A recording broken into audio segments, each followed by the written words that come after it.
Boy notices strange pattern on a lake before experts locate an object buried in the mud.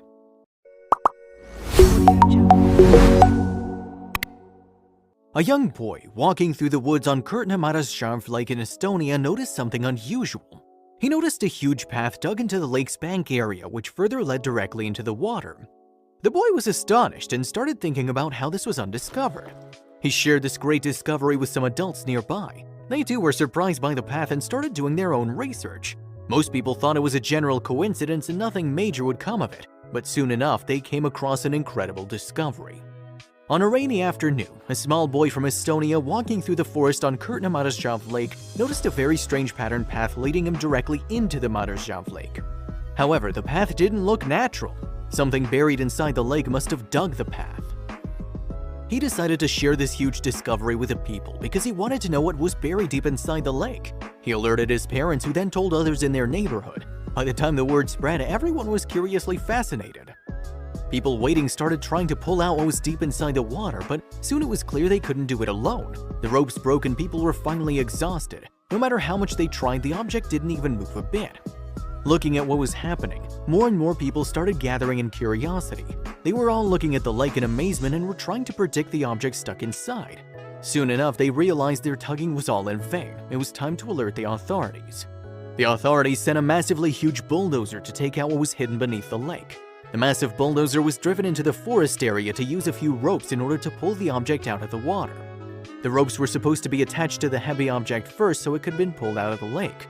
Fortunately, the authorities were aware of this fact and they sent their most skilled and professional divers. A few of the strongest ropes were attached to the object and then to the bulldozer by the professional divers. It was made sure that the whole horsepower of the vehicle was used in pulling it. The skilled divers dived into the water and disappeared for a while before reappearing on the surface. Everyone crossed their fingers until the moment the divers came back to the surface and happily announced the ropes were finally attached.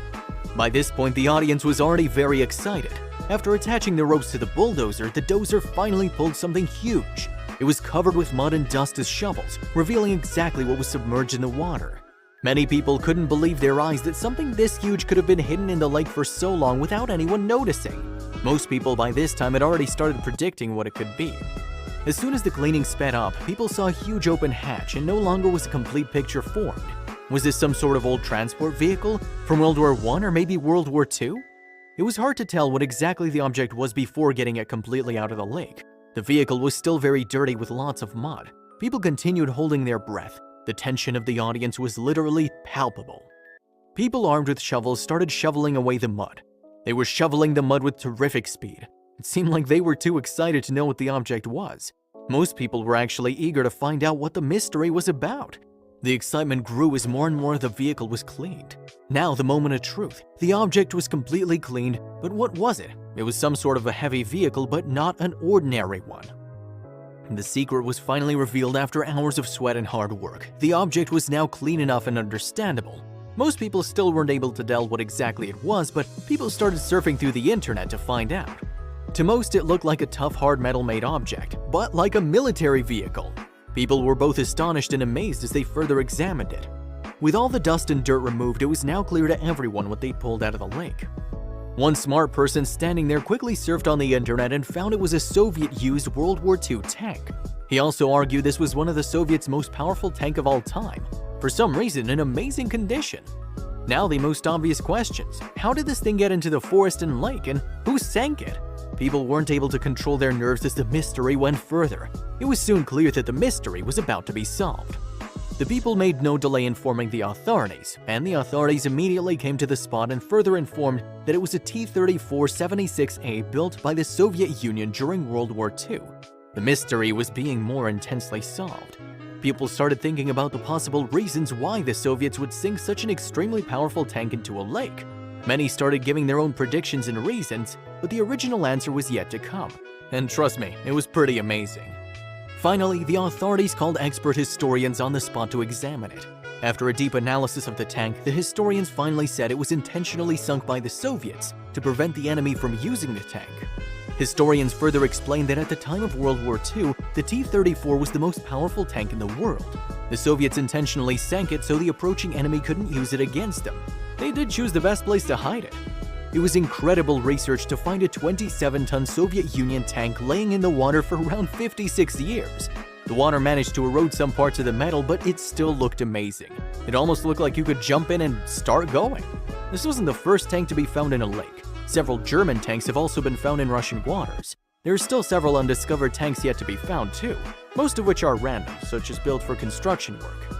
Now it was time to tow the tank and leave it somewhere safe. After a few hours, the tank was now successfully towed far enough to the lake shore. People spent a lot of time taking pictures and posing with this incredible piece of history. It was just incredible to find something this old in the water and in such perfect condition. A few years after this incident, though, something even stranger occurred in a lake on the opposite end of the earth. About 100 miles from Portland, Oregon, the famous Detroit Dam built on River Santiam forms a very well-known reservoir, Detroit Lake. The reservoir provides water to the city of Salem and fascinates tourists every autumn.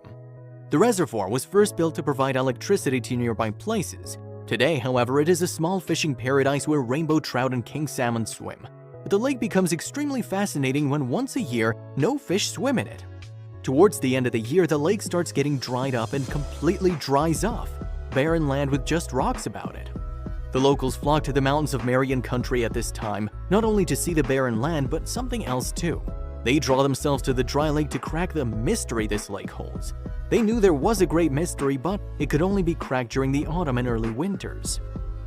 In this epic race of cracking the mystery first, most travelers usually abandon Route 22 between October 1st and January 1st, hoping to get a good look at the history of this beautiful lake.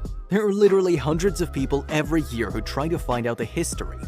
This is because of what protrudes from the bottom.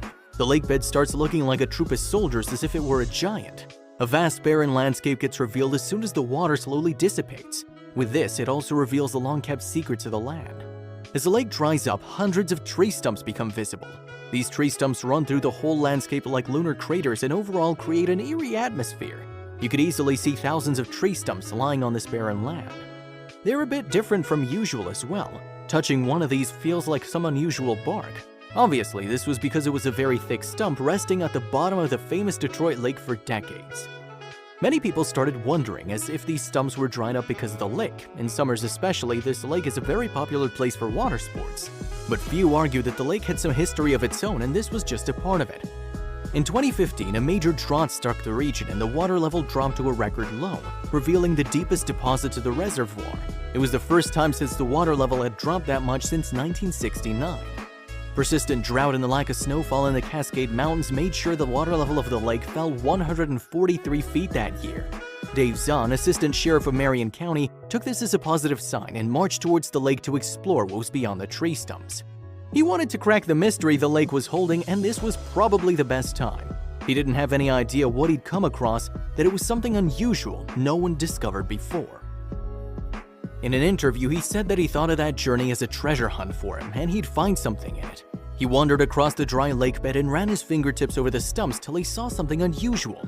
He spotted something a fair distance that seemed extraordinary to him, something that definitely didn't belong. He now had to find out what that strange thing was, which was waiting for over 70 years at Seaboden to be found. On a barren part of the lake bed that had been underwater for over 70 years, the assistant sheriff was shocked to see what initially looked like a thick branch lying between two tree stumps. As he approached the curiosity, he came to know what the object really was. Being buried and covered in sand and mud, it wasn't clear to him what it was at first. He looked at it closely and tried to figure it out. When he looked at it again, he wasn't able to believe his eyes. He immediately came to know that he'd found something remarkable. It was a wooden carriage. It stuck out of the mud and was very well preserved. It had huge wheels attached to it with a spring seat. The low oxygen content in the reservoir was a huge factor for preserving this unique piece of history almost perfectly. Besides this, a huge metal plate was also attached to the carriage that provided some of the details about this piece of great art. The metal plate clearly showed the manufacture of the carriage.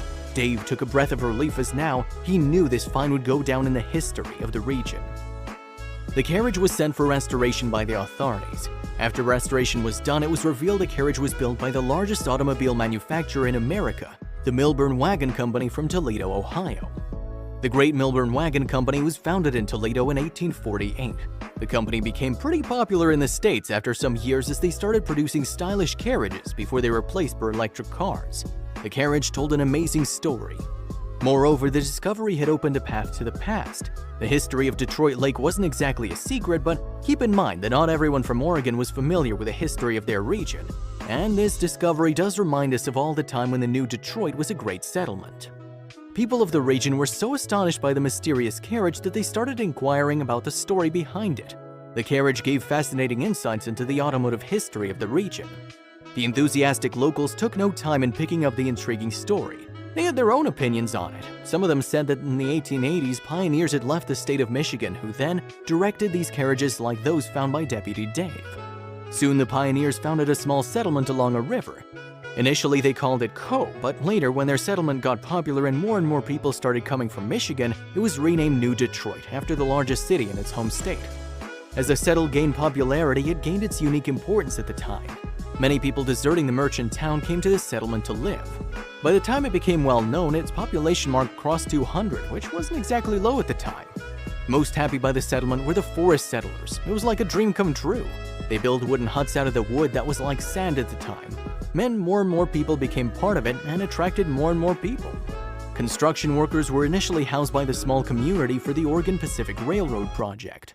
But the small community eventually flourished on its own as residents built cafes, churches, hardware stores, and logging operations. Until the 19th century, the place was only accessible by train and wagon, and was considered the most important employer at the time, but it was also struggling with a huge problem. They couldn't count on and had to build a dam for the Detroit Lake River and its floods.